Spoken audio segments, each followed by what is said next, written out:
Video দেখার আগে একটা গামছা নিয়ে বহে নুল পোষে নিগা, নাইলে একটা নুলদানি পরান গলায়। কারণ কি এমন গরম গরম আয়োগের মিডে হইতে দেখলে কার জিবলা মানবো। আমি এই লোকটা আজকে দেখবো, আজকে পরীক্ষায় পাস করতে হইব। আয়োগের মিডাই মানে আখের গুড়, একটা আখ থেকে কিভাবে এই গুড়টা তৈরি হয় এবং আখ লাগানো থেকে শুরু করে একবারে গুড় হওয়া পর্যন্ত পুরো ভিডিও জুড়ে আপনি দেখতে পারেন। একটু সময় নিয়ে কিন্তু দেখেন, ভালো একটা জিনিস সচরাচর অনেকে দেখেন না, শুধু গুড় খান শরবত খান। 100% সরেশ আয়োগের মিডিয়ার জীবনে একটা অপরিহার্য অংশ আর কি। আমি এখানে আয়োগের মিডিয়ার বিজ্ঞাপন দিতে আইনি, আমি আপনাকে দেখামু একটা আয়োগ খেতে কেমনে লাগায়, কেমনে কাটে, কেমনে ভেঙে রস বাইর করে, কেমনে জাল দেয়, কেমনে ওটার মিডিয়াই তৈরি হয়। একাল ফুল প্রসেস। তো ভিডিও কিন্তু অনেক বড় না, মাত্র 5.5 মিনিট, একটু সময় নিয়ে দেখেন। আরেকটা কথা বললেন, নাওয়া খাওয়া বাদ দা সকাল 6টা থেকে বিকেল 5টা পর্যন্ত পুরো একটা ভিডিওর জন্য কষ্ট করছি, কিন্তু আপনার এই তুলনায় একটা লাইক, একটা কমেন্ট, একটু শেয়ার করবেন, একটু ফলো করবেন পেজটা, কিচ্ছু করেন না। মেশিন স্টার্ট দেওয়ার আগে দেখে কি দিন একটা গোলাইতেছে, বলে এটা কি করে লজেন। আমি লজেন আবার খাই এহেন দেয় কিনলে না, পরে করলেন না রজন এটা এই বেলের মধ্যে দিলে মানে ফিতার মধ্যে দিলে ফিতাটা ছুটে যায় না। যাই হোক আগ বাঙাল শুরু হয়ে গেল ওগা মোটামুটি তুমুল ব্যাগে মজাই পাইতেছি। কারণ কি আমি এর আগে ছোটবেলা একটু দেখছিলাম, এমন ভাবে মনোযোগটা দেখি না। যাক আগ বাংতাছে, ছেঁকে ছেঁকে তাফালে বত্তাছে। এই যে তাফালটা দেখেন, এটার মধ্যে 220 লিটার রস আড়ে আর কি। আর মিডিয়া হইলো প্রায় 45 কেজি, মানে 42 থেকে 45 কেজি। হ্যাঁ, যাই করে ভাঙতেছে, আমরা দেখতেছি এনতে জাইরে পয়সা নিতে আছে, মোটামুটি রস পুরো দামে পড়তেছে, দেখতেই ভালো লাগতেছে বুঝছেন। কিন্তু রসটা অনেক ঘোলা আর কালো দেখে মনটা খারাপ হয়ে গেল, এত কালো রস।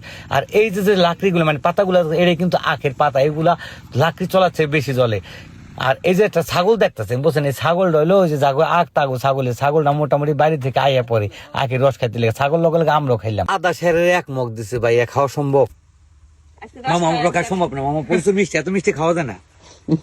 ওই ঢাকা শহর বরফ দিয়ে লেবু ঠেবু মিলিয়ে দেখে একটু খাওয়া যায়, কিন্তু ডাইরেক্ট যে র জিনিস এত মিষ্টি সম্ভব না খাওয়া। সত্যিকার অর্থে প্রচুর মিষ্টি ছিল বুঝছি, এত এত মিষ্টি খাওয়া যায় না। যাক ছাগলটার খাইয়ে পোষায় নাই, ও আরো খাইবে, আরো চায়, তারপর আর একটু দিল। যাক এই ছেঁকা শুরু হয়ে গেল। এই ছেঁকার লিগে আমি অপেক্ষা করছিলাম যে এই ময়লাটা কি করবো।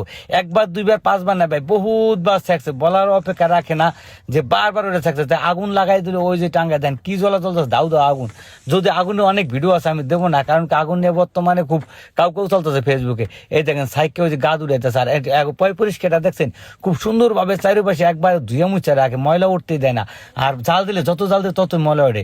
তো হঠাৎ করে একটু সালফার গুলো, আমি এটা কি কমাবো, একটু না দিলে মদ গাছগুলা মানে ময়লাগুলো নিচে পড়ে থাকবে। সালফার দেওয়ার পরে কিন্তু অলরেডি কালার চেঞ্জ হয়ে গেছে, বেশি দেয় নাই।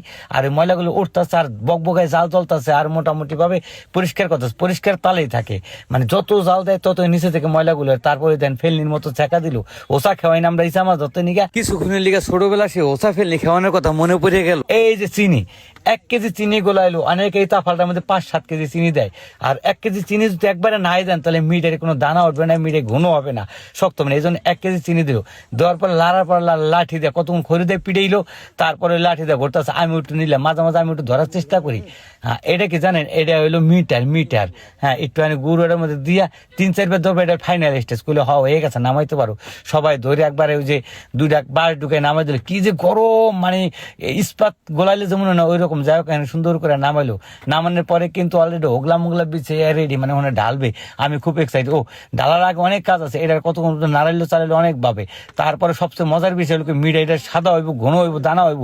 ওটার জন্য যেটা করতে হবে সেটাই যে এখানে দেখবেন, এটার মোটামুটি ভাবে চারিপাশে কাঠটা নিয়ে একটা ওই যে হাম্বল দিস্তা না কি করে দিয়া আচ্ছা মতন ঘষে, এমন ঘষে পুরা দানা উড়ে দেন, মানে ফুল শক্তি দিয়ে। আমি একটু চেষ্টা করছিলাম কিন্তু হয় নাই, আমার শক্তিতে কাজ হয় না। একবার মনে হয় কি তাফালের গোড়া মোড়া সব ছুটে এলাইব। ভাগ্য ভালো পাতলা টিনটা তাফাল বানায় না, নাহলে তাফাল যাইতো গা।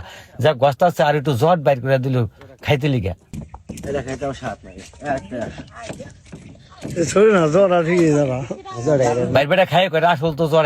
এই গোসাটাই কিন্তু মূল, এবং কি একটা টাইম ফ্রেমের মধ্যে মানে ডলতে হইব যে এত, কারণ মিঠাইটা জমে যাবো গা তাড়াতাড়ি ঘষা এরকম সাদা ঘন বানিয়ে ঘন দানা উঠে যাবো, তারপর পুরার লগে মিক্স করে লাইতে হইব। কারণ এটি হইলো মূল ওস্তাদি বুঝছেন। যত ঘষা সুন্দর করবো তত গুড় সাদা হইব আর সুন্দর হইব। যাক আমি গরম গুড় নিয়ে আঙ্গুলে ভরে উঠে খাওয়ার চেষ্টা করলাম, ভালোই লাগতেছে বুঝছেন। গরম গুড় খাওয়ার মজা আলাদা। যদি আমি মিষ্টি অত পছন্দ করি, আমি ঝালটাক বেশি খাই। এই যে ওগুলা বিছাইছে, হ্যাঁ এখানে এটা ডালার একটা মোটামুটি কাছাকাছি আয়া পড়ছে। আর এই যে আন্টিরে দেখতেন উনি কিন্তু হেড মিস্ত্রি, এখানে যতগুলো লোক কাজ করে সবার প্রধান। এই যে ডালু এই যে আছে মানে সুন্দর জোরে একটা শেষ পর্যায়ের কাছাকাছি আর কি। যাই হোক মোটামুটি গুড়গুলা সুন্দর করে কাঁচাইয়া কুচাইয়া ডাললো। আর ওই যে হেড মিস্ত্রি আছেন উনি এবার এক সাইডে বইয়া পোনাকাঞ্চি ঠিক করে দিতেছে, কারণ অন্য হইলো খুব অভিজ্ঞ, জীবনটা পার করে আছে এটা করতে করতে। আর আমি বাটালি গুড় নিয়ে মনে হয় এটা হলো ঝোলাটা দিয়া আটা রুটার বাটালি গুড়, কি টেস্ট। হ্যাঁ খাওয়ার পরে মোটামুটি অপেক্ষা করতে আধা ঘন্টার বেশি সময় লাগলো এটারে শুকাই দিলে। শুকানোর পরে ও আইলো ম্যাপ বানাইতে লিগা, একটা কাশি হাতে নিয়ে সুন্দর করে দাগাদাগি শুরু করলো, লম্বা আউরা মোটামুটি দাগ দুগ ছাড়াই।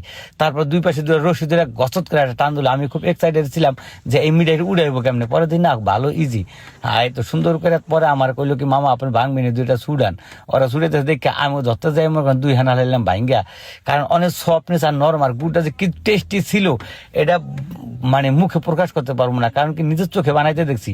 এত ফেরে দেন কত সুন্দর পরিষ্কার গুড়। অনেকে বলে প্রচুর সালপাট ঠালপাট দিয়ে চিনি দিয়ে সাদা বানাতে, না গুড় এমনি সাদা হয় মেকার ভালো থাকলে। যাক লাস্টে আমরা ওখানে দুপুরে খানা 4টার দিকে খাইয়ে দেয়া, ওই জায়গায় বসে খাইয়ে দেয় আমরা ওখান থেকে বিদায় নিলাম। আপনাদের সুন্দর একটা ভিডিও দেওয়ার চেষ্টা করলাম, যদি একটু শেয়ার টেয়ার করে দেন তাহলে আরো বেশি ভালো লাগতো আমার কাছে।